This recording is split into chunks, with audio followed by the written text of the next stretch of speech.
Olá, como está? Tudo bem? Meu nome é Mozart Ornelas e como você já deve ter percebido, hoje eu vou tratar de um assunto meio, como posso dizer, espinhoso. Por isso, é importante lembrar que nós, aqui da Fatos, não estamos incentivando o uso de drogas de maneira nenhuma. Estamos fazendo o que amamos, levando fatos desconhecidos para vocês. E esse assunto de hoje pode ser um pouco polêmico. Durante muitos anos, na verdade, ninguém podia estudar se a maconha fazia mal ou não. Mas com as recentes legalizações em vários países, principalmente para uso medicinal, novas informações estão surgindo. Sendo assim, eu vou trazer as conclusões mais recentes e tentar responder a pergunta: a maconha faz mal para o cérebro? Antes de começar, não esqueça de deixar o seu like e se inscrever, caso ainda não seja inscrito. Então vamos?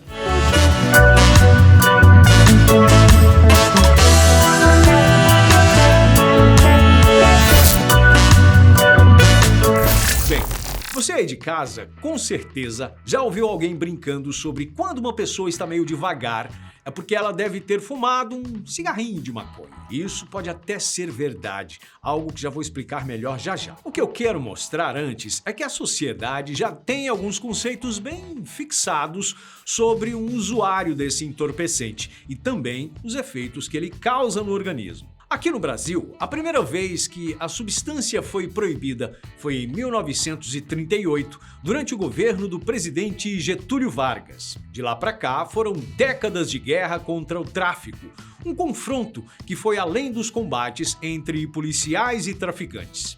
O governo passou anos investindo em propagandas que ressaltavam os malefícios e perigos de se consumir drogas, tanto na televisão quanto nos programas sociais que levavam palestras para as escolas. O ápice dessa batalha foi no ano de 1970, quando a maconha foi colocada no mesmo nível de periculosidade de tóxicos como a heroína e a cocaína nos Estados Unidos. Quando se trata de drogas, a época é conhecida como War on Drugs, ou seja, guerra às drogas, uma política que foi imitada por vários países que estavam sob a influência do governo americano, incluindo nós brasileiros. A rigidez com que o assunto foi tratado fez com que durante muitos e muitos anos os efeitos da cannabis não pudessem ser realmente estudados. Como você já sabe, atualmente muita coisa mudou. Os Estados Unidos, o grande promotor da guerra contra a planta, é o país que hoje movimenta mais dinheiro com a maconha legalizada. Muitas outras nações já permitem o uso medicinal da erva, que normalmente recebe todo um tratamento para ser usada como remédio, ou seja, para não causar nenhum efeito psicotrópico. Ok. Nessa situação, acho que muitos vão concordar que caso as substâncias químicas da planta façam bem para o indivíduo, não haja mais um motivo real para deixar alguém sofrendo por isso, certo? Mas e para o uso pessoal? Ou, como chamam, recreativo? A maconha seria realmente tão perigosa quanto a cocaína ou a heroína? A primeira coisa que precisamos para entender o assunto é como a maconha age dentro da nossa cabeça. A substância que causa a famosa brisa é o THC. Quando fumado ou ingerido, ele se conecta com receptores do sistema endocannabinoide. Esse sistema é um dos responsáveis por realizar a comunicação entre as partes do cérebro, e quando os receptores são estimulados, provocam uma variedade de sensações. Os cientistas não sabem exatamente como o sistema endocannabinoide funciona. Porém, ao que tudo indica, os receptores dessa região trabalham como uma espécie de um pombo mensageiro para os neurônios. Quando uma dessas células se encontra com a outra e deixa alguma informação, ela vai produzir um receptor canabinoide, que será responsável por levar uma resposta do neurônio que levou a informação para o outro. Isso quando tudo está normal. Como eu já disse, quando alguém ingere de algum modo THC, a molécula vai se conectar com um desses receptores, alterando seu funcionamento. Lembra do começo desse vídeo, quando eu falei sobre a conexão que fazemos quando uma pessoa que está meio lenta com o uso da maconha? Isso acontece porque, para os cientistas, o THC vai deixar esses receptores mais lentos e confusos, atrasando as respostas do nosso cérebro. Agora, passado o básico, entra a primeira parte da nossa resposta. Esse modo de ação do THC é o mesmo para todas as pessoas. Porém, as reações e a experiência do consumo da maconha, assim como as possíveis consequências, serão únicas e diferentes, exatamente como o nosso cérebro. O seu estado de saúde, a genética, a composição química do seu cérebro e até mesmo as suas experiências passadas irão ditar os efeitos, tanto de curto prazo quanto de longo prazo do uso desse entorpecente. A idade também é um fator muito importante para se analisar os efeitos da droga no organismo. Enquanto os cientistas ainda estão descobrindo sobre as condições que tornariam o uso de maconha muito ruim, esses pesquisadores já afirmam, com muitas provas, que o uso da planta na adolescência pode sim causar alguns danos irreversíveis. Estudos indicam que o uso constante da maconha em indivíduos com menos de 25 anos leva a problemas de aprendizado e a complicações na memória no longo prazo.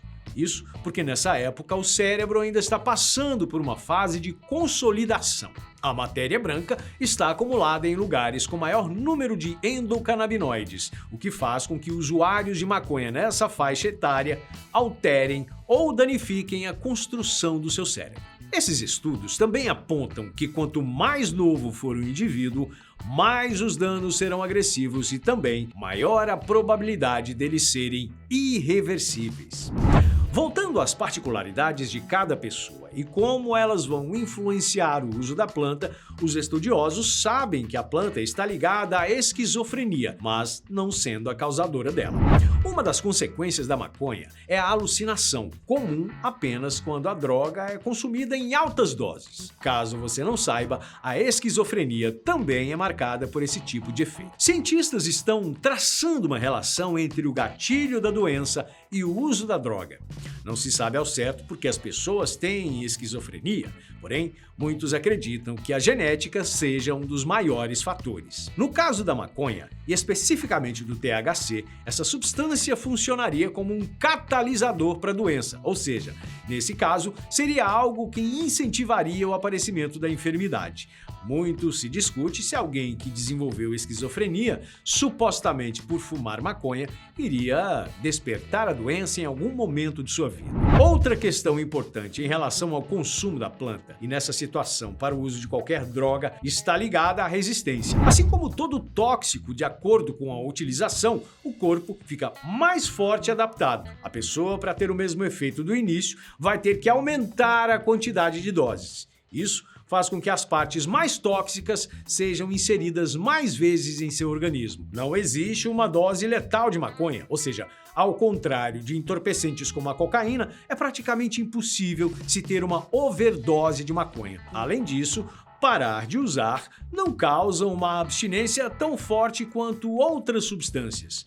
O processo de abandonar tóxicos mais agressivos é geralmente algo muito debilitante, enquanto para a maconha, uma pequena ansiedade será o maior dos problemas. E isso provavelmente é algo que você já sabe, não por consumir a droga, claro, mas por já ter visto alguma reportagem sobre dependentes químicos. Um estudo feito em 2018, por exemplo, mostra que a bebida em excesso pera lá que é até um pouco difícil de falar, viu? É 144 vezes mais prejudicial para o cérebro que a maconha. É isso mesmo. A pesquisa contou com quase 900 participantes, todos usuários de maconha e álcool, com frequências variadas.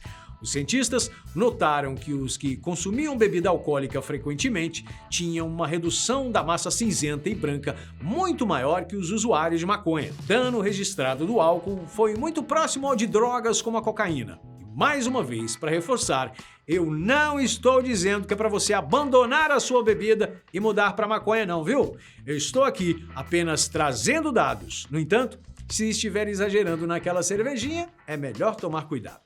Até porque existem outros efeitos negativos do uso da maconha e, como eu já disse, variam muito de pessoa para pessoa. Usuários frequentes relatam problemas como distúrbios no sono, irritabilidade e até mesmo crises e sintomas depressivos. Felizmente, o que médicos especializados afirmam é que esses sintomas vão embora após algumas semanas sem o consumo da droga. Além de tudo que eu falei aqui, eu gostaria de ressaltar que eu abordei apenas sobre o uso recreativo, o que seria, em outras palavras, o consumo do THC, uma substância encontrada nas plantas cannabis. O uso medicinal realizado por outra substância, o canabidiol ou CBD, como é popularmente conhecido, é relativamente comum em muitos lugares do planeta. Os cientistas já sabem os efeitos positivos da substância para o tratamento de muitas doenças, e isso faz com que ela ganhe cada vez mais força.